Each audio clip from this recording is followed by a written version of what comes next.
ഒരുപാട് വിമർശനങ്ങൾ ഏറ്റുവാങ്ങിയ ഒരു പുതിയ ഇന്ത്യൻ ഫിലിം നമ്മുടെ എല്ലാവരുടെയും പ്രിയപ്പെട്ട സൂപ്പർ സ്റ്റാർ സൂര്യ അഭിനയിച്ച് 2024 പുറത്തിറങ്ങിയ കങ്കുവ എന്ന് പറയുന്ന മൂവിയാണ് ഇന്ന് നമ്മൾ നോക്കുന്നത്. അപ്പൊ എല്ലാ മച്ചാമാരെയും സിനിമാറ്റോഗ്രാഫർ 2.0 സ്വാഗതം ചെയ്യുന്നു. അപ്പൊ കങ്കുവ എന്ന് പറയുന്ന ഈ മൂവിന്റെ സ്റ്റോറി കേൾക്കാൻ നിങ്ങൾ എല്ലാവരും തയ്യാറായിട്ടിരിക്കുമല്ലേ? അപ്പൊ ഇനി അധികം സമയം കളയുന്നില്ല, നമുക്ക് നേരെ സ്റ്റോറിയിലേക്ക് അങ്ങ് പോവാം.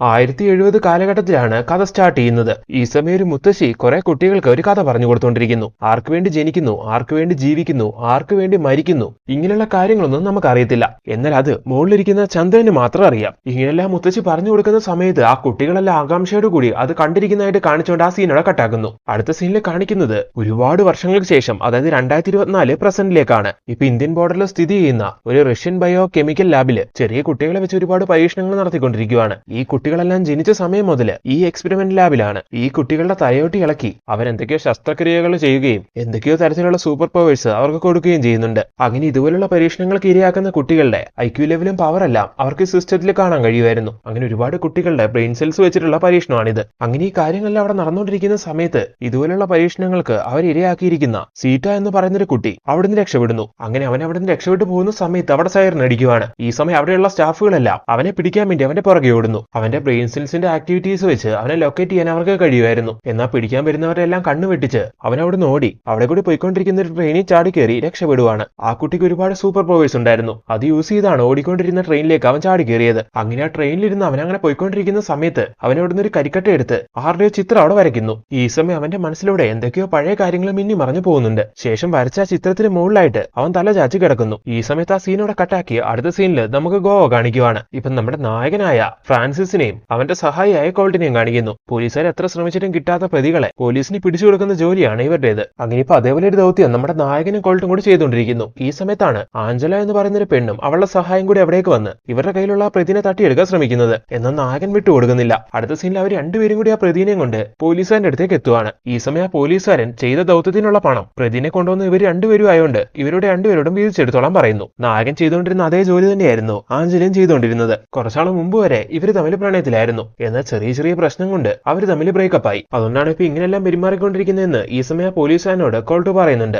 അതെല്ലാം കഴിഞ്ഞ് പോലീസുകാരൻ അവർക്ക് അടുത്ത ദൗത്യം കൊടുക്കുന്നു. ഡിറ്റു എന്ന് പറയുന്ന വലിയൊരു ക്രിമിനൽ ഉണ്ട്. അയാളെയും പിടിക്കാൻ പോലീസുകാർക്ക് ഇതുവരെ കഴിഞ്ഞിട്ടില്ല. സോ അയാളെ എങ്ങനെയെങ്കിലും പിടിച്ചു തരണം. പിന്നെ അയാളെ പിടികൂടുന്ന സമയത്ത് അയാളുടെ മേത്ത് ഒരു പോറൽ പോലും ഉണ്ടാവാതിരിക്കാൻ ശ്രദ്ധിക്കണം. കാരണം അയാളുടെ ചേട്ടൻ ബോംബെയിലെ വലിയ ഡോൺ ആണ്. സോ ഡിറ്റുവിന് എന്തെങ്കിലും പറ്റിയെന്നറിഞ്ഞാൽ അയാൾ വലിയ പ്രശ്നം ഉണ്ടാക്കും. ഇത് കേൾക്കുന്നവർ ആ ഡീലിന് ഓക്കെ പറഞ്ഞ് അയാളെ പിടിക്കാൻ വേണ്ടി ഇറങ്ങുന്നു. നായകന് കൊടുത്തോലെ തന്നെ ആ ദൗത്യം ആ പോലീസുകാരൻ ആഞ്ചലയ്ക്കും കൊടുക്കുന്നുണ്ടായിരുന്നു. അങ്ങനെ രണ്ടു കൂട്ടരും അവരുടേതായ രീതിയിൽ അന്വേഷണം തുടങ്ങുവാണ്. അങ്ങനെ ഡിറ്റു എന്ന് പറയുന്ന ക്രിമിനലിനെ ആദ്യം കണ്ടെത്തുന്നത് നമ്മുടെ നായകനും ബോൾട്ടും കൂടിയാണ്. അങ്ങനെ അയാളെ അവിടുന്ന് പിടിച്ചോണ്ട് വരാൻ ശ്രമിക്കുന്നതിനിടയിൽ അയാൾ ഇവർക്ക് നേരെ തോക്കി കൊണ്ടുന്നു. അങ്ങനെ ഒരു പിടിവലി ഉണ്ടാവുകയാണ് അവിടെ. ആ പിടിവലിക്കൊടുവില് ഇവരുടെ കയ്യിൽ നിന്ന് ആ തോക്ക് ഫയർ ആവുന്നു. അങ്ങനെ ഡിറ്റു മരിക്കുന്നു. ഈ സമയം നായകനും ബോൾട്ടും ആകെ ടെൻഷൻ ആവുകയാണ്. ആ പോലീസുകാരൻ പ്രത്യേകം പറഞ്ഞായിരുന്നല്ലോ ഇവന്റെ ചേട്ടൻ വലിയ ഡോൺ ആണ്. സോ ഇവന്റെ ബോഡിയിൽ ഒരു പോറൽ പോലും ഏൽക്കാതെ വേണം അവനെ കൊണ്ടുവരാനെന്നൊക്കെ. അങ്ങനെയുള്ളവൻ ഇപ്പൊ മരിച്ചിരിക്കുവാണ്. ഇതെങ്ങനെ അവന്റെ ചേട്ടൻ അറിഞ്ഞാൽ അത് വലിയ പ്രശ്നമാവും. അതുകൊണ്ട് നമുക്കൊന്നും അറിയത്തില്ല എന്നുള്ള രീതിയിൽ ഇവിടുന്ന് മുങ്ങുന്നതാണ് നല്ലതെന്നും പറഞ്ഞ് നായകൻ വോൾട്ടിനെയും കൂട്ടിക്കൊണ്ട് അവിടുന്ന് പോകാൻ തുടങ്ങുന്നു. ഈ സമയമാണ് ആ ലാബിൽ നിന്ന് രക്ഷപ്പെട്ട ആ കുട്ടി കറക്റ്റ് ആയിട്ട് അവിടേക്ക് വന്ന് നിൽക്കുന്നത്.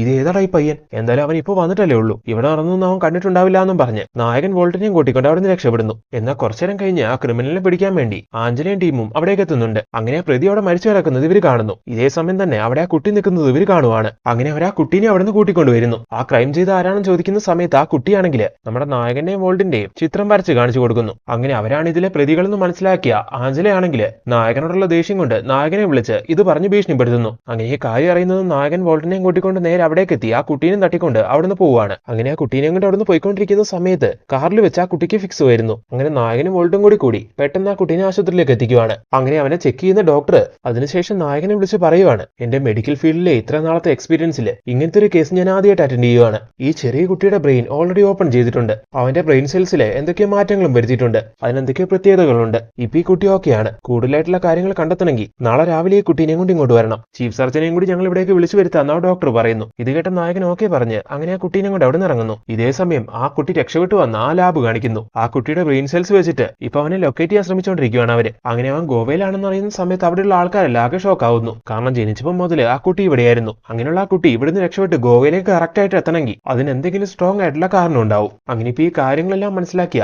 ആ ലാബിന്റെ ഹെഡ് ആയിട്ടുള്ള കമാൻഡർ ആ കുട്ടീനെ അങ്ങനെയാണെങ്കിൽ ഗോവയിൽ പോയി പിടികൂടണം എന്നൊക്കെ പറയുവാണ്. അടുത്ത സീനിൽ ആ കുട്ടീനെ കൊണ്ട് വീട്ടിലേക്ക് എത്തിയ നമ്മുടെ നായകനെയും ഗോൾഡിനെയും കാണിക്കുന്നു. ഈ സമയത്ത് ആ കുട്ടിയുടെ മനസ്സിലൂടെ എന്തൊക്കെയോ പഴയ കാര്യങ്ങള് ഇങ്ങനെ മിന്നി മറയുന്നു. അത് വെച്ചിട്ട് ആ കുട്ടി ഇപ്പം അവിടുത്തെ ചുവരില് കുറെ കപ്പലുകളും കപ്പലിൽ യുദ്ധം ചെയ്യാൻ വരുന്ന ആൾക്കാരുടെ ചിത്രങ്ങളെല്ലാം വരയ്ക്കുന്നു. ഇതെല്ലാം കാണുന്ന സമയത്ത് പെട്ടെന്ന് നായകന്റെ മൈൻഡിലൂടെ എന്തൊക്കെയോ കാര്യങ്ങൾ മിന്നി മറയുന്നു. അങ്ങനെ ഇതുകൊണ്ട് നായകൻ ഒരുപാട് അസ്വസ്ഥനാവുന്നു. അങ്ങനെ ഈ കാര്യങ്ങളെല്ലാം ആലോചിച്ച് നായകൻ അങ്ങനെ കിടക്കുന്ന സമയത്ത് ആ കുട്ടിക്ക് വിശക്കുന്നു എന്ന് പറയുന്നു. അപ്പൊ നായകൻ ആ കുട്ടീനെയും കൊണ്ട് അവന് ഭക്ഷണം വാങ്ങി കൊടുക്കാൻ വേണ്ടി അടുത്തുള്ള കഫേയിലേക്ക് എത്തുവാണ്. ഈ സമയമാണ് ആഞ്ജലി അവളുടെ ടീം അവിടേക്ക് വരുന്നത്. ആഞ്ജലി എങ്ങനെയാണ് ഇവരുടെ ലൊക്കേഷൻ കണ്ടെത്തിയത് ഈ സമയം അവർ ആലോചിക്കുന്നുണ്ട്. സംഭവം എന്താന്ന് നോക്കിയിട്ടുണ്ടെങ്കിൽ പ്രണയിച്ചുകൊണ്ടിരിക്കുന്ന സമയത്ത് നായകന് ഒരു മാല കൊടുക്കുന്നുണ്ടായിരുന്നു. ആ മാലയില് ഒരു ലൊക്കേഷൻ ട്രാക്കർ ഉണ്ടായിരുന്നു. ഈ കാര്യമൊന്നും നായകൻ അറിയത്തില്ല. ബ്രേക്കപ്പിന് ശേഷം നായകൻ ആ മാല വോൾട്ടിന് കൊടുത്തു. ഇപ്പോഴും വോൾട്ടിന്റെ കഴുത്തിൽ അത് കിടപ്പുണ്ട്. സോ അതിലെ ലൊക്കേഷൻ ട്രാക്കർ യൂസ് ചെയ്താണ് ഇവരുള്ള സ്ഥലം കണ്ടെത്തി ആഞ്ജലി അവളുടെ ടീം അവിടേക്ക് വന്നത്. അങ്ങനെ അവിടേക്ക് എത്തി അവൾ എന്താ ചെയ്യുന്നതെന്ന് നോക്കിയിട്ടുണ്ടെങ്കിൽ നമ്മുടെ നായകൻ അവിടെ ലോക്ക് ചെയ്യുന്നു. ജീറ്റുവിനെ നായകനെ കൊന്നെന്നുള്ള കാര്യം ജീറ്റുവിന്റെ സഹോദരനായ ഡോണിനെ, അതായത് കമ്പൂട്ടേനെ അവൾ അറിയിച്ചായിരുന്നു. അങ്ങനെ ഇപ്പൊ അയാൾക്ക് അവനെ പിടിച്ചു കൊടുക്കാൻ വേണ്ടിയാണ് അവൾ ഇവിടേക്ക് വന്ന് നായകനെ ലോക്ക് ചെയ്തത്.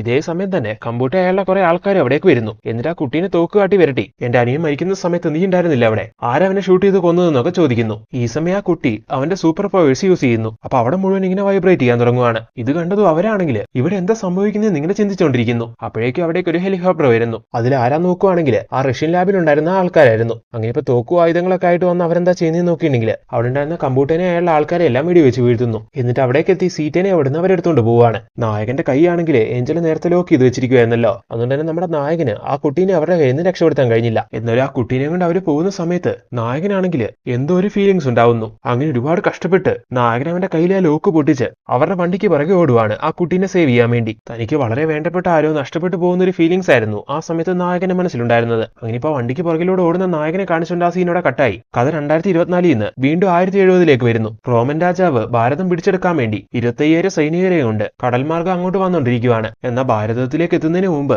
രാജാവിനും അദ്ദേഹത്തിന്റെ സൈനികർക്കും വിശ്രമിക്കാനും കാര്യങ്ങൾ പ്ലാൻ ചെയ്യാനും ഒരു സ്ഥലം ആവശ്യമായിരുന്നു. അങ്ങനെ ഇപ്പൊ അത്തരത്തിലുള്ള ഒരു സ്ഥലം കണ്ടെത്താൻ വേണ്ടി ശ്രമിക്കുകയാണ് അവര്. അങ്ങനെ ഭാരതത്തിനോട് ചേർന്ന് നിൽക്കുന്ന ഒരു 5 ദ്വീപുകള് രാജാവ് കണ്ടുപിടിക്കുന്നു. മണ്ടയാറ്, വെങ്കാട്, മുക്കാട്, അരതി, പെരുമാച്ചി എന്നിവയായിരുന്നു അദ്ദേഹം കണ്ടെത്തിയ 5 ദ്വീപുകള്. മണ്ടയാറ് എന്ന് പറയുന്ന സ്ഥലത്തുണ്ടായിരുന്ന ആൾക്കാര് കപ്പലൊക്കെ ഉണ്ടാക്കിയായിരുന്നു ജീവിച്ചുകൊണ്ടിരുന്നത്. വെങ്കാടാണെങ്കിൽ ഏത് സമയവും മഞ്ഞ് മൂടി കിടക്കുന്ന ഒരു സ്ഥലമായിരുന്നു. മനുഷ്യജീവിതം രക്ഷിക്കാനുള്ള ഒരുപാട് ഉപാധികളുള്ള അങ്ങനത്തെ ഒരു സ്ഥലമായിരുന്നു വെങ്കാട്. പിന്നെയുള്ളതായിരുന്നു മുക്കാട്. ഈ ദ്വീപിന്റെ 3 ഭാഗവും കാടുകളാൽ ചുറ്റപ്പെട്ടതാണ്. ആ നാട്ടിലുള്ള ആൾക്കാരെല്ലാം വേട്ടയാടിയായിരുന്നു ജീവിച്ചിരുന്നത്. അടുത്ത നാടായിരുന്നു ആരതി. ആൾക്കാരെ കൊന്ന് ആ രക്ത ശരീരത്തിൽ പറ്റിച്ച് അങ്ങനെ ആൾക്കാരെ കൊന്നും ഇല്ലാതാക്കിയും ജീവിച്ചുകൊണ്ടിരിക്കുന്ന ആൾക്കാരായിരുന്നു അവിടത്തേത്. 5ാമത്തെ ദ്വീപായിരുന്നു പെരുമാച്ചി. ഒരുപാട് മലനിരകളെല്ലാം ഉള്ള കാണാൻ നല്ല ഭംഗിയുള്ള ഒരു നാടായിരുന്നു അത്. അവിടെ ജീവിച്ചിരുന്ന ആൾക്കാര് ആയോധന കലകളെല്ലാം നല്ല രീതിയിൽ പരിശീലിച്ചിരുന്നു. യുദ്ധമായിരുന്നു അവരുടെ തൊഴില്. അങ്ങനെ റോമൻ രാജാവ് ഈ 5 ദ്വീപുകളിൽ നിന്നും പെരുമാച്ചി എന്ന് പറയുന്ന ഈ ദ്വീപ് സെലക്ട് ചെയ്യുന്നു. അങ്ങനെ പെരുമാച്ചിലുള്ള ആൾക്കാരെല്ലാം തീർത്ത് ആ സ്ഥലം സ്വന്തമാക്കി അവിടെ തമ്പടിക്കാന്നാണ് അവർ വിചാരിക്കുന്നത്. അടുത്ത സീനിൽ ഈ ദ്വീപുകളുമായിട്ട് ബന്ധമുള്ള ഒരു വ്യക്തിനെ കാണിക്കുന്നു. ഇയാൾ ഈ റോമൻ സാമ്രാജ്യത്തിന്റെ സ്പൈ ആയിരുന്നു. അങ്ങനെ ഇപ്പൊ റോമൻ രാജാവ് പെരുമാച്ചി എന്ന് പറയുന്ന സ്ഥലം അവർക്ക് ആവശ്യമുണ്ടെന്നും പറഞ്ഞ് അതിനെപ്പറ്റി സംസാരിക്കുന്ന സമയം മണ്ടയാട് എന്ന് പറയുന്ന ദ്വീപിൽ നിന്ന് കൊടുവ എന്ന് പറയുന്ന ഒരു വ്യക്തിനെയും കൂട്ടിക്കൊണ്ട് അയാളിപ്പോ ഈ റോമൻ രാജാവിന്റെ അടുത്തേക്ക് വരുന്നു. അങ്ങനെ റോമൻ രാജാവ് ഈ കാര്യം പറഞ്ഞ് പാരിതോഷികമായിട്ട് ഇവർക്ക് സ്വർണ്ണ നാണയം കൊടുക്കുന്നു. മണ്ടയാടുള്ള ആൾക്കാരുടെ പ്രധാന ജോലി കപ്പൽ നിർമ്മാണമാണെന്ന് പറയുന്നുണ്ടായിരുന്നല്ലോ. അതുകൊണ്ട് തന്നെ ഈ ദൗത്യം കിട്ടുന്ന കൊടുവ ഈ സമയം ഒരു പ്ലാൻ ഇടുന്നു. പെരുമാച്ചിയിലേക്ക് പോയിട്ട് തങ്ങൾക്ക് കപ്പൽ നിർമ്മാണത്തിന് വേണ്ടി കുറച്ചധികം സഹായികളെ വേണം. ഈ ഒരു രീതിക്ക് പെരുമാച്ചിന്റെ കൺട്രോളുള്ള അവിടുത്തെ അധികാരിയോട് സംസാരിക്കും. അങ്ങനെ അധികാരി അങ്ങനെയുള്ള ആൾക്കാരെ പ്രൊവൈഡ് ചെയ്യുമ്പോൾ അവരെ കൂട്ടിക്കൊണ്ടുപോയി ഒതുക്കത്തിൽ അവരെല്ലാരും തീർത്തു കളയും. ഇങ്ങനെ 2-3 പ്രാവശ്യം ചെയ്ത പെരുമാച്ചിയിലുള്ള കുറേയധികം ആൾക്കാർ ആ ഒരു രീതിയിൽ ഇല്ലാതാവും. കാരണം പെരുമാച്ചിയിൽ ഒരുപാട് സൈന്യം ഉണ്ടായിരുന്നു. റോമൻ സാമ്രാജ്യം ഈ 25,000 സൈനികരെയും കൊണ്ട് നേരെ ചെന്ന് അവരെ ആക്രമിക്കാൻ തുടങ്ങിയ അവർ ഈ റോമൻ സൈന്യത്തെ ഇല്ലാതാക്കും. സോ കൊടുവ് പറഞ്ഞു കൊടുക്കുന്നത് ഈ രീതിക്ക് കൊടുവ് കുറെ ആൾക്കാരെ അങ്ങില്ലാതാക്കി തരും. അങ്ങനെയാണെങ്കിൽ പിന്നെ ഈസി ആയിട്ട് പോയിട്ട് ഈ റോമൻ സൈന്യത്തിന് അവരെ ഇല്ലാതാക്കിയ സ്ഥലം പിടിച്ചെടുക്കാൻ കഴിയും. അങ്ങനെ ചതിയിലൂടെ ഈ രീതിക്ക് കുറെ ആൾക്കാരെ കൊന്നൊടുക്കാൻ വേണ്ടി കൊടുവ് പ്ലാൻ ചെയ്ത പോലെ തന്റെ ഭാര്യനെയും മകനെയും കൂട്ടിക്കൊണ്ട് ഈ ഒരു ആവശ്യവുമായിട്ട് നേരെ പെരുമാച്ചിലേക്ക് വരുന്നു. എന്നിട്ട് പെരുമാച്ചിന്റെ തലവനായ സെന്തിനോട് ഈ കാര്യം അറിയിക്കുന്നു. അയാളുടെ ആവശ്യം ന്യായമായോണ്ട് സെന്തിയാണെങ്കിൽ അയാളുടെ കുറെ സൈനികരെ ഇയാളുടെ പണി ആവശ്യങ്ങൾക്കായിട്ട് അയാളുടെ കൂടെ പറഞ്ഞു വിടുന്നു. അങ്ങനെ അവരെയും കൊണ്ട് പോകുന്ന കൊടുവ ഒരു സ്ഥലത്തെത്തി അവിടെ വെച്ച് അയാളുടെ ആൾക്കാരെ കൊണ്ട് ഇവരെല്ലാരെയും കൊല്ലിക്കുന്നു. 100 ആൾക്കാരെ കൊടുവ ഇങ്ങനെ കൊന്നുവെന്ന് തെളിയിക്കാനായിട്ട് തിരിച്ചു വരുമ്പോൾ ആ കൊന്നവരുടെ എല്ലാം ഓരോ കൈപ്പത്തി വെട്ടിയെടുത്തോണ്ട് വരണമെന്ന് റോമൻ രാജാവ് ഇയാളോട് പറഞ്ഞായിരുന്നു. അങ്ങനെ ആ ഒരു തെളിവിന് അയാൾ കൊന്നുകളഞ്ഞ 100 സൈനികരെയും കൈ വെട്ടിയെടുത്ത് അയാൾ റോമൻ രാജാവിനെ കൊണ്ടേ കാണിക്കുന്നു. ഈ സമയം റോമൻ രാജാവ് വളരെ നന്നായിട്ടുണ്ട്, ഇനി ഇതുപോലെ ചെയ്യണമെന്ന് കൊടുവ എന്നോട് പറയുന്നു. അങ്ങനെ കൊടുവ 2ാം റൗണ്ടിന് വേണ്ടി വീണ്ടും സെന്തിനെ പോയി കണ്ട് ഈ കാര്യം അറിയിക്കുന്നു. നിങ്ങളൊരു 100 സൈനികരെയും കൂടി ഇനി ഹെൽപ്പിന് വേണ്ടി വേണമെന്ന് പറയുന്ന സമയത്ത് സെന്തി അതിന് സമ്മതിക്കുന്നു. അങ്ങനെ 100 പേരെയും കൂടി അയക്കുകയാണ്. അങ്ങനെ ആ 100 പേരെയും കൂടി കൊടുവ കൊല്ലാനായിട്ട് കൂട്ടിക്കൊണ്ട് പോകുന്നുണ്ടെങ്കിലും കഴിഞ്ഞ പ്രാവശ്യം നടന്ന പോലെ അയാളുടെ പ്ലാനിങ് ഈ പ്രാവശ്യം നടക്കുന്നില്ല. ഈ സമയത്താണ് അതിനുള്ള കാരണം ഒരു ഫ്ലാഷ് ബാക്കിലൂടെ കാണിച്ചു തരുന്നത്. കഴിഞ്ഞ പ്രാവശ്യം കൊടുവ ഇതേപോലെ 100 ആൾക്കാരെ കൊണ്ടുവന്ന് അവരെ കൊല്ലാൻ ശ്രമിക്കുന്ന സമയത്ത് ഒരു വ്യക്തി ആ കൂട്ടത്തിൽ നിന്ന് രക്ഷപ്പെടുന്നുണ്ടായിരുന്നു. അയാളാവട്ടെ അന്ന് അവിടെ നടക്കുന്ന കാര്യങ്ങളെല്ലാം ഒളിഞ്ഞിരുന്ന് കണ്ടു. അങ്ങനെ കൊടുവേന്റെ ചതി മനസ്സിലാക്കിയ അയാളാണെങ്കിൽ അവര് കൊന്ന ആൾക്കാരെ എല്ലാം കൈ വെട്ടിക്കൂട്ടുന്നത് കണ്ടിട്ട് സ്വന്തം കൈ വെട്ടി ആ കൂട്ടത്തിൽ ഇട്ട് കൊടുക്കുന്നു. എന്നിട്ട് മരിച്ച പോലെ അവിടെ കിടക്കുവാണ്. അങ്ങനെ അവരും വിചാരിച്ചത് 100 പേരും മരിച്ചു എന്നാണ്. അങ്ങനെ കൈയെല്ലാം വെട്ടിയെടുത്ത് അത് കൗണ്ട് ചെയ്ത് അവരവിടെ നിന്ന് തിരിച്ചു പോയതിനു ശേഷം അയാൾ അവിടെ നിന്ന് രക്ഷപ്പെട്ട് നാട്ടിലേക്കെത്തി കൊടുവ ചെയ്ത ഈ ചതിയെല്ലാം എല്ലാവരെയും അറിയിച്ചു. അതുകൊണ്ട് തന്നെ ഇപ്രാവശ്യം ഈ 100 പേരും കൊടുവേന്റെ കൂടെ ഇവിടേക്ക് വന്നത് കഴിഞ്ഞ പ്രാവശ്യം അയാൾ ചെയ്തതിനുള്ള പ്രതിഫലം അയാൾക്ക് കൊടുക്കാനായിട്ടാണ്. അതായത് കരുതി കൂട്ടിയാണ്. അങ്ങനെ ഇപ്പൊ അവരെല്ലാം ഈ കാര്യം കൊടുവേനെ അറിയിക്കുന്നു. എന്നിട്ട് കൊടുവയ്ക്കും അയാളുടെ ആൾക്കാർക്കും ശിക്ഷ കൊടുക്കാൻ വേണ്ടി സിന്ധിന്റെ മകനും ഇവരുടെ തലവനുമായ കങ്കുവേനെ അവിടേക്ക് വിളിച്ചു വരുത്തുന്നു. അങ്ങനെ ഇപ്പൊ നമ്മുടെ നായകനായ കങ്കുവ അവിടേക്ക് എത്തി കൊടുവേന്റെ ആൾക്കാരെ എല്ലാം കൊന്ന് കൊടുവേനെയും പിടിച്ചു കെട്ടി അവരുടെ നാട്ടിലേക്ക് എത്തിക്കുന്നു. കൊടുവേന്റെ അവസ്ഥ കണ്ടിട്ട് നാട്ടിലുണ്ടായിരുന്ന കൊടുവേന്റെ വൈഫും മകനെല്ലാം ഒരുപാട് സങ്കടപ്പെടുന്നു, ഒരുപാട് കരയുന്നു. അയാളുടെ മകനായ പോരുവയ്ക്ക് അയാളെന്ന് പറഞ്ഞ ജീവനായിരുന്നു. അദ്ദേഹത്തിനൊന്നും ചെയ്യില്ലെന്നും പറഞ്ഞുകൊണ്ട് കൊടുവേന്റെ വൈഫും മകനെല്ലാം ഒരുപാട് അപേക്ഷിക്കുന്നുണ്ട് ഇവരോട്. എന്നാൽ ഈ നാടിനോട് ഇത്രയും വലിയ ദ്രോഹം ചെയ്തവനെ വെറുതെ വിടാൻ പാടില്ല എന്നായിരുന്നു നാട്ടുകാരുടെ അഭിപ്രായം. അങ്ങനെ ഇത്രയും വലിയ ദ്രോഹം ചെയ്തവനെ നാട്ടുകാരുടെ ആവശ്യം കണക്കിലെടുത്ത് അവിടെ വെച്ച് തീ കൊളുത്തി കൊല്ലുവാണ് അവര്. അങ്ങനെ അയാളെ കത്തിച്ചതിന് ശേഷം ഇതിന് അയാൾക്ക് മാത്രം ശിക്ഷ കൊടുത്താൽ പോരാ, അയാളെ കത്തിച്ച കൂട്ടത്തില് അയാളുടെ കുടുംബത്തിനെ കത്തിക്കണമെന്ന് നാട്ടുകാർ പറയുന്നു. എന്നാൽ അയാൾ ചെയ്ത ഈ തെറ്റിന് അയാളുടെ കുടുംബം എന്ത് പിഴച്ചു, അതുകൊണ്ട് അവരൊന്നും ചെയ്യാൻ പാടില്ല എന്ന് കങ്കുവ പറയുന്നു. എന്നാൽ നാട്ടുകാർ വീണ്ടും പ്രശ്നം ഉണ്ടാക്കുന്ന സമയം കൊടുവേന്റെ വൈഫ് എന്താ ചെയ്യുന്നതെന്ന് നോക്കിയിട്ടുണ്ടെങ്കിൽ പോരുവേനെ, അതായത് അവരുടെ മകനെ നായകന്റെ കയ്യിൽ ഏൽപ്പിച്ച് ഇവനെ നോക്കിക്കോണമെന്ന് വാക്ക് വാങ്ങി അവര് ഭർത്താവിന്റെ ആ ചിതയിലേക്ക് എടുത്തിയാടുന്നു. അങ്ങനെ പോരുവേന്റെ കൺമുമ്പിൽ വെച്ച് അവന്റെ അച്ഛനും അമ്മയും ഇല്ലാതാവുകയാണ്. അങ്ങനെ ആ ചെറിയ കുട്ടിയുടെ മനസ്സിൽ ഈ നാട്ടുകാരോടുള്ള കൊടും വൈരാഗ്യം ഉണ്ടാവുന്നു. കൊടുവേന്റെ വൈഫ് തീയിലേക്ക് എടുത്തിയാടാൻ ശ്രമിക്കുന്ന സമയത്ത് നായകനാണെങ്കിൽ അവരെ തടയാൻ ശ്രമിക്കുന്നുണ്ടായിരുന്നു. എന്നാൽ നായകൻ അത് സാധിച്ചില്ല. അങ്ങനെ പോരുവയ്ക്കാണെങ്കിൽ നായകനോടും അതിന്റെ വലിയ ദേഷ്യം തോന്നുന്നുണ്ട്. ശേഷം കൊടുവേന്റെ മകനായതുകൊണ്ട് തന്നെ പോരുവേനെയും ആ നാട്ടുകാര് ഒരു ശത്രുവിനെ പോലെ കാണാൻ തുടങ്ങുന്നു. കുറ്റപ്പെടുത്തി ഒരുപാട് സംസാരിക്കാൻ തുടങ്ങുന്നു. ഈ സമയം നായകൻ അവനെ സംരക്ഷിച്ചോളാന്ന് അവന്റെ അമ്മയ്ക്ക് വാക്ക് കൊടുത്തായിരുന്നല്ലോ. അതുകൊണ്ട് ഇതുപോലുള്ള പ്രശ്നങ്ങളിൽ നിന്നല്ല അവനെ കങ്കുവ സേവ് ചെയ്യുന്നു. ഇനി ഇവൻ എന്റെ മകനാണെന്ന് എല്ലാവരും മുമ്പിൽ വെച്ച് പ്രഖ്യാപിക്കുന്നു. അടുത്ത സീനില് ആ റോമൻ സൈന്യത്തിനെ കാണിക്കുവാണ്. കൊടുവേന്റെ പ്ലാനിംഗ് എല്ലാം ചീറ്റിപ്പോയി ഈ ഒരു അവസ്ഥയിലായോണ്ട് അവരെ നിന്ന് ഹെൽപ്പ് ചെയ്തുകൊണ്ടിരുന്ന സ്പൈ ത്രൂ അരുതിദ്വീപിന്റെ തലവനായ ഉദരനോട് അവരടുത്തതായിട്ട് ഹെൽപ്പ് ചോദിക്കുന്നു. ഉദരന് 3 ആൺമക്കളായിരുന്നു. അങ്ങനെ റോമൻ സൈന്യം ഒരുപാട് സ്വർണ്ണ നാണയങ്ങൾ കൊടുത്ത് പെരുമാച്ചിനെ ആക്രമിക്കാൻ ഇവരോട് ആവശ്യപ്പെടുന്നു. അങ്ങനെ റോമൻ സൈന്യത്തിന്റെ കൂടെ കൂടി ആരതിദ്വീപിന്റെ സൈന്യം പെരുമാച്ചിനെ ആക്രമിക്കാനുള്ള പ്ലാൻ ഇട്ടുകൊണ്ടിരിക്കുകയാണ്. ഇതേ സമയം തന്നെ ഈ കാര്യങ്ങളെല്ലാം കങ്കുവേൻ ടീംസും അറിയുന്നു. എത്രയധികം ആൾക്കാർ വന്നാലും നമ്മുടെ നാട് നമ്മൾ വിട്ടുകൊടുക്കില്ല, നമ്മൾ അവരോട് പോരാടുമെന്ന് ഈ സമയം കങ്കുവയെ സൈന്യം തീരുമാനമെടുക്കുന്നു. ആദ്യം കങ്കുവേനെ തീർക്കുവാണെങ്കിൽ പിന്നെ പെരുമാച്ചി പിടിച്ചെടുക്കാൻ എളുപ്പമാണ്. അതുകൊണ്ട് കങ്കുവേനെ തീർക്കാനുള്ള കാര്യങ്ങൾ ആദ്യം ചെയ്യാന്ന് ഉദരനും മക്കളും പ്ലാൻ ചെയ്യുന്നു. അതിനുവേണ്ടി ഉദരൻ പറഞ്ഞിട്ട് സീക്രട്ട് ആയിട്ട് ഉദരന്റെ 2 മക്കള് കുറച്ച് ആൾക്കാരെയും കൊണ്ട് നേരെ പെരുമാച്ചിയിലേക്ക് എത്തുന്നു. എന്നിട്ട് നായകനെ അവന്റെ ആൾക്കാരെ ആക്രമിക്കാൻ ശ്രമിക്കുവാണ്. എന്നാൽ നായകനും ടീംസും അവരോട് ചെറുത്തു നിൽക്കുന്നു. വന്നവരെല്ലാം തീർക്കുകയും ചെയ്യുവാണ്. അങ്ങനെ ഈ ഒരു ചെറിയ യുദ്ധത്തിനിടയിൽ കങ്കുവ പോരുവേനോട് പറയുന്നു തന്റെ വാളെടുത്തോണ്ട് വരാൻ. അങ്ങനെ പോരുവ വാളെടുത്തോണ്ട് കങ്കുവയ്ക്ക് കൊടുക്കാൻ വേണ്ടി വരുന്നു. എന്നാൽ ഇതിനിടയ്ക്ക് ചെറിയൊരു കാര്യം സംഭവിക്കുവാണ്. തന്റെ അച്ഛന്റെ അമ്മേന്റെ മരണത്തിന് കങ്കുവേൻ കാരണമാണല്ലോ എന്നുള്ള രീതിയിൽ കങ്കുവേനോട് പോരുവയ്ക്ക് ഒരു വൈരാഗ്യം ഉണ്ടായിരുന്നല്ലോ. ആ വൈരാഗ്യം അവൻ ഈ സമയത്ത് തീർക്കുന്നു. അത് നായകന്റെ ഷോൾഡറിലേക്ക് പോരു അവന്റെ വാള് കുത്തിക്കയറ്റുന്നു. അങ്ങനെ ഈ കാര്യത്തോടു കൂടിയാണ് അവന്റെ മനസ്സിൽ തന്നോട് ഇത്രത്തോളം ഭാഗ്യമുണ്ടെന്ന് നായകൻ മനസ്സിലാക്കുന്നത്. എന്തായാലും ഭാഗ്യം കൊണ്ട് നായകൻ അധികം പരിക്കൊന്നും പറ്റിയിട്ടില്ല. അങ്ങനെ ഇപ്പൊ വേണ്ട ട്രീറ്റ്മെന്റ് എല്ലാം എടുത്ത് നായകനൊക്കെ ആവുന്നു. എന്നാൽ ഈ ഒരു കാര്യത്തോടു കൂടി നാട്ടുകാരെല്ലാം പോരുവയ്ക്കെതിരായിട്ട് തിരിയുന്നു. കങ്കുവിനെ കൊല്ലാൻ ശ്രമിച്ചവനെ ഇനി നാട്ടിൽ നിർത്തിക്കൂടാ, ഒന്നെങ്കിൽ ഇവനെ ഇവിടെ വെച്ച് കൊല്ലണം, അല്ലെങ്കിൽ നാട് കടത്തണം എന്നൊക്കെ പറയുവാണ്. എന്നാൽ അപ്പോഴും കങ്കുവയ്ക്ക് പോരുവിനോട് ദേഷ്യമൊന്നുമില്ലായിരുന്നു. അവന്റെ മനസ്സ് മനസ്സിലാക്കാൻ കങ്കുവയ്ക്ക് കഴിയുമായിരുന്നു. അതുകൊണ്ട് തന്നെ നാട്ടുകാർ മുഴുവൻ എതിരെ നിന്നിട്ടും നായകൻ പോരുവിനെ പ്രൊട്ടക്ട് ചെയ്യുന്നു. ഇതേ സമയം ഉദരനാണെങ്കിൽ ഈ ഒരു ചെറിയ യുദ്ധത്തിൽ അയാളുടെ 2 മക്കളും മരിച്ചു പോയതുകൊണ്ട് ഒരുപാട് ദേഷ്യത്തിലായിരുന്നു. അവരെ ഇല്ലാതാക്കിയ കങ്കുവിനെ എത്രയും വേഗം തീർക്കണം എന്നുള്ള അടങ്ങാത്ത വാശിയായിരുന്നു അയാളുടെ മനസ്സിൽ. ഇതേസമയം പെരുമാച്ചിയിലെ ആൾക്കാര് കങ്കുവിനെ ആക്രമിച്ച പോരുവിനെ ഇല്ലാതാക്കണം എന്നുള്ള ആവശ്യമായിട്ട് ഒരുപാട് പ്രശ്നങ്ങൾ ഉണ്ടാക്കുവാണ് നാട്ടില്. ഈ സമയം നാടിന്റെ തലവനും കങ്കുവിന്റെ അച്ഛനുമായ സിന്ധി അതിലൊരു തീരുമാനം എടുക്കുന്നു. എന്നാൽ അവനൊന്നും ചെയ്യാൻ സമ്മതിക്കില്ല എന്ന് കങ്കു ആ സമയം എല്ലാവരോടും പറയുന്നു. അങ്ങനെയാണെങ്കിൽ ഇവനെ ഇവിടുന്ന് നാട് കടത്താനുള്ള തീരുമാനം ഞാൻ എടുക്കാൻ പോവാണ്. ഇത് കേൾക്കുന്ന കങ്കുവ അങ്ങനെയാണെങ്കിൽ ഇവന്റെ കൂടെ ഞാനും ഈ നാട് വിട്ടു പോകുമെന്ന് പറയുന്നു. അങ്ങനെ നാടിന്റെ തലവൻ ഇങ്ങനെ ഒരു ഉത്തരവ് ഇടുന്നുണ്ട്. പോരുവിനെയും കൂട്ടിക്കൊണ്ട് കങ്കുവ നാട് വിട്ട് അവിടെയുള്ള കാട്ടിലേക്ക് പോകുന്നു. കങ്കുവ കൂടെയുള്ളത് പോരുവയ്ക്കാണെങ്കിൽ ഒട്ടും ഇഷ്ടമല്ല. മോനെ, ഈ കാട്ടിൽ ഒരുപാട് ആപത്തുകളുണ്ട്, നിനക്ക് ഒറ്റയ്ക്ക് അത് ഹാൻഡിൽ ചെയ്യാൻ കഴിയില്ല. അതുകൊണ്ടാണ് ഞാൻ നിന്റെ കൂടെ വന്നത്. അതുകൊണ്ട് ഞാൻ പറയുന്നത് നീ മനസ്സിലാക്കണം. ഇവിടെ ഈ കാട്ടിൽ എന്റെ കൺവട്ടത്ത് നിന്ന് നീ എങ്ങോട്ടും പോകരുത്. നിനക്ക് എന്നോടുള്ള പക എനിക്ക് മനസ്സിലാക്കാൻ കഴിയും. അതുകൊണ്ട് തന്നെ ഞാൻ നിനക്കൊരു വാക്ക് തരാം. എന്റെ മരണം നിന്റെ കൈ കൊണ്ട് തന്നെയായിരിക്കും, നീ ആഗ്രഹിച്ച രീതിയിൽ. പക്ഷെ എന്റെ നാടിനെ ആക്രമിക്കാൻ വരുന്നവരുടെ കയ്യിൽ നിന്ന് എന്റെ നാടിനെ സേവ് ചെയ്യുക എന്നുള്ളത് എന്റെ ധർമ്മമാണ്. സോ അതിനുവേണ്ടി എനിക്ക് കുറച്ച് നാളും കൂടി ജീവിച്ചിരിക്കണം. അതിനുശേഷം എന്നെ കൊല്ലുക എന്നുള്ള നിന്റെ ആഗ്രഹം ഞാൻ നിനക്ക് നിറവേറ്റി തരും. ഇങ്ങനെയെല്ലാം നായകൻ അവനോട് പറയുന്ന സമയം പോരു അവന്റെ വാക്കുകൾ കേൾക്കുന്നു.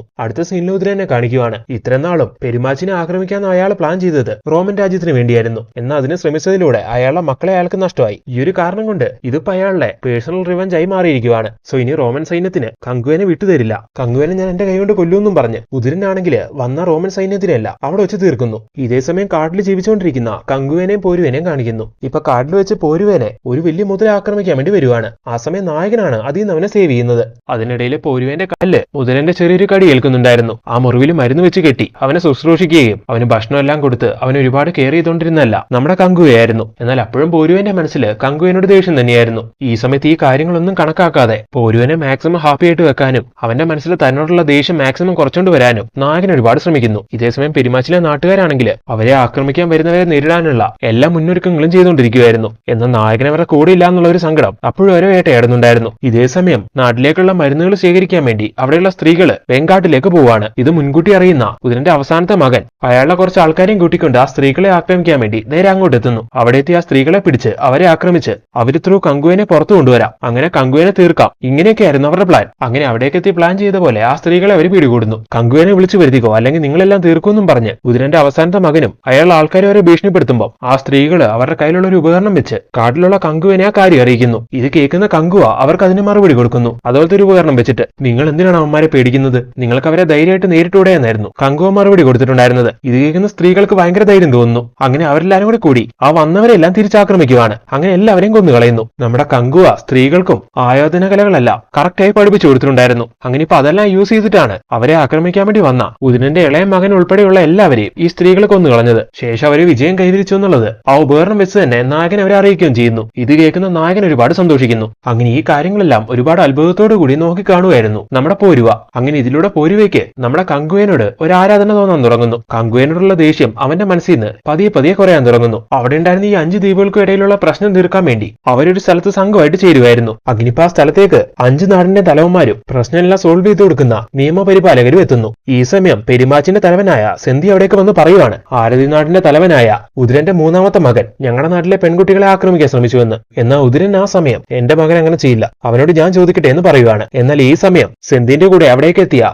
ആ സ്ത്രീകൾ പറയുന്നു, ഞങ്ങളെ ആക്രമിക്കാൻ അവര് ശ്രമിച്ചുകൊണ്ട് അവരെ ഞങ്ങൾ തീർത്തു കളഞ്ഞുവെന്ന്. അങ്ങനെ അവര് കൊന്നുകളഞ്ഞ ഉദിരന്റെ 3ാമത്തെ മകന്റെ ബോഡിയും അവരവിടേക്ക് വലിച്ചുകൊണ്ട് വരുന്നു. അങ്ങനെ ബാക്കിയുണ്ടായിരുന്ന തന്റെ 3ാമത്തെ മകനും മരിച്ചു എന്നറിഞ്ഞതും ഉദിരനാണെങ്കിൽ കലി ഇളകുവാണ്. ഇനി ഇതിലൊരു കോംപ്രമൈസും ഇല്ലാന്നും പറഞ്ഞ് ഉദിരനും ആൾക്കാരും സെന്തിനെ അവരുടെ ആൾക്കാരെ ആക്രമിക്കാൻ തുടങ്ങുന്നു. അതിൽ ആ സ്ത്രീകളെയും തീർത്തു കളയുന്നു. ഈ സമയം എതിർത്ത് നിൽക്കാൻ പേടിയായോണ്ട് തന്നെ ബാക്കിയുള്ള 3 നാടുകളും ഉദിരന്റെ കൂടെ നിൽക്കുവാണ്. എന്നാൽ കാട്ടിലുള്ള തന്റെ മകനായ കങ്കു ഇതെല്ലാം അറിയണമെന്നും പറഞ്ഞ് മരിക്കുന്നതിന് മുമ്പ് സെന്തിയാണെങ്കിൽ അയാൾ ഏറ്റുവാങ്ങിയ അമ്പുകളെല്ലാം കങ്കു ഓമനിച്ച് വളർത്തിയ ഒരു പരുന്നുണ്ടായിരുന്നു. അതിനെ വിളിച്ചു വരുത്തി അതിന്റെ കയ്യിൽ കൊടുത്തു വിടുവാണ്. അങ്ങനെ അത് കറക്റ്റായിട്ട് കാട്ടിലുള്ള കങ്കുവിന്റെ അടുത്തേക്ക് അത് എത്തിക്കുന്നു. അങ്ങനെ അത് കണ്ടതും കാര്യങ്ങളെല്ലാം നായകന് മനസ്സിലാവുകയാണ്. അച്ഛൻ മരണപ്പെട്ടു എന്നറിയുന്ന സമയത്ത് കങ്കു ഒരുപാട് വിഷമിക്കുന്നു, അലറിക്കരയുന്നു. അടുത്ത സീനിൽ ഉദിരനും അയാളുടെ സൈന്യവും കൂടി കപ്പലില് കടൽ മാർഗം പെരുമാച്ചിയിലേക്ക് വന്നുകൊണ്ടിരിക്കുന്നു. ഇനി അവിടേക്ക് എത്തി പെരുമാച്ചിലെ ആൾക്കാരെല്ലാം ദ്രോഹിച്ച് പെരുമാച്ചി പിടിച്ചെടുക്കണം. ഈ കാര്യം അറിയുമ്പോൾ കങ്കു വരും. അങ്ങനെ കങ്കുവിനെ ഇല്ലാതാക്കണം എന്നാണ് ഉദിരൻ പ്ലാൻ ചെയ്യുന്നത്. എന്നാൽ അങ്ങനെ പെരുമാച്ചി ലക്ഷ്യമാക്കി അവരങ്ങനെ വന്നുകൊണ്ടിരിക്കുന്ന സമയത്ത് കരിങ്കാട്ടിനുള്ളിലായിട്ട് ഒരുപാട് പന്തം എല്ലാം കത്തിച്ചു വെച്ചിരിക്കുന്നത് ഇവർ കാണുന്നു. പെരുമാച്ചിയിലെ ജനങ്ങള് ഇവരെ പേടിച്ച് കരിങ്കാട്ടിൽ ഒളിച്ചിരിക്കുന്നതാണെന്നും വിചാരിച്ച് അവിടെ പോയി അവരെ ആക്രമിക്കാമെന്നും കരുതി ഉദിരനും സൈന്യവും നേരെ കരിങ്കാടിനെ ലക്ഷ്യമാക്കി കപ്പൽ തിരിക്കുന്നു. ഇതേ സമയം പെരുമാച്ചിയിലെ ജനങ്ങൾ കാണുന്നുണ്ട്.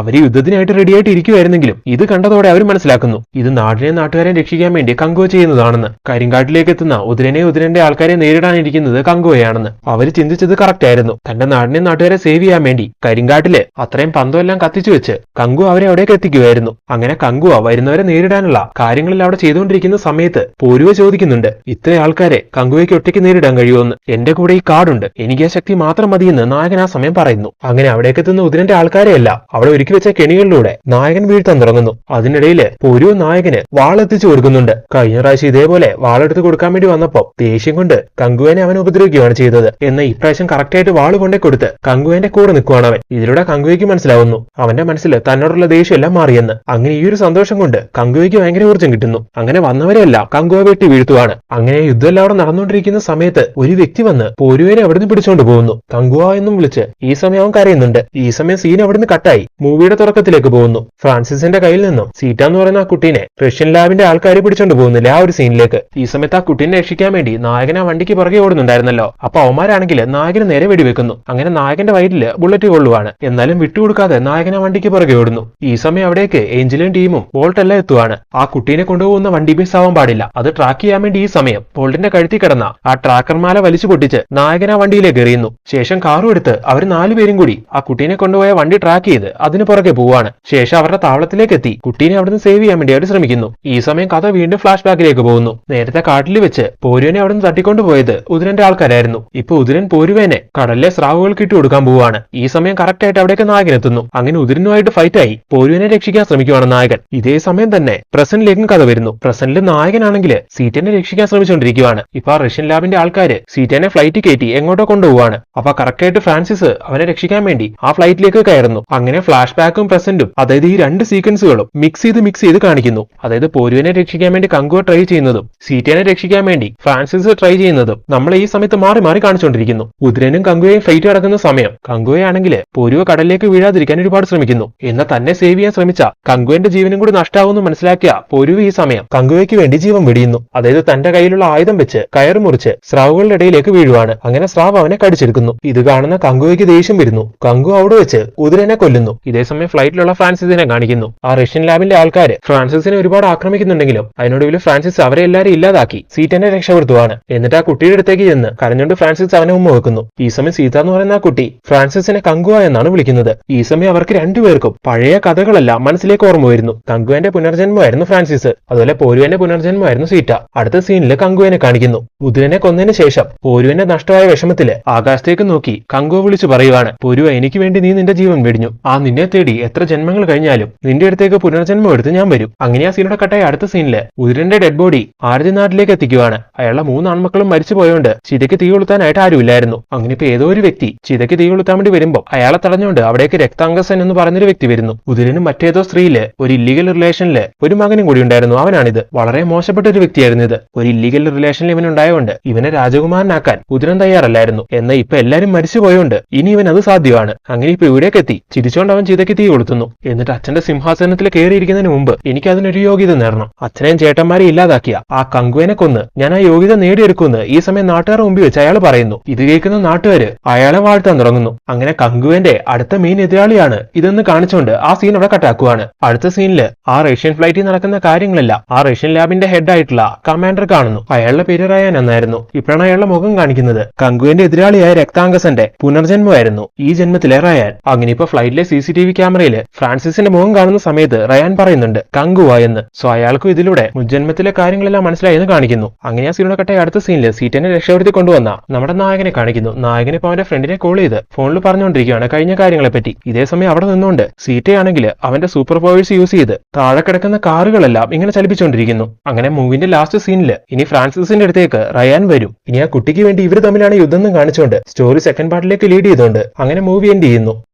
മച്ചന്മാരെ, എങ്ങനെയുണ്ടായിരുന്നു കങ്കുവ എന്ന് പറയുന്ന ഈ മൂവി? നിങ്ങൾക്ക് ഈ മൂവി ഇഷ്ടമായോ? പ്രസന്റിൽ കാണിച്ച കുറച്ച് കാര്യങ്ങളൊക്കെ ഒഴിവാക്കുവാണെങ്കിൽ, അതായത് ഫ്ലാഷ് ബാക്കിലെ കഥ മാത്രം വെച്ച് നോക്കുവാണെങ്കിൽ അത്യാവശ്യം ഡീസന്റ് ഒരു കഥയായിട്ടാണ് എനിക്കിത് ഫീൽ ചെയ്തത്. നിങ്ങൾക്ക് എന്തായാലും ഈ മൂവി കണ്ടപ്പം എന്താ ഫീൽ ചെയ്തെന്നുള്ള കാര്യം തീർച്ചയായിട്ടും കമന്റ് ബോക്സിലൂടെ അറിയിക്കണം. അതുപോലെ ഞങ്ങളുടെ ചാനലില് നിങ്ങൾ തരുന്ന സപ്പോർട്ടിന് ഒരുപാട് നന്ദി. തുടർന്ന് സപ്പോർട്ടുകൾ പ്രതീക്ഷിക്കുന്നു. Then see you next video. Thank you so much.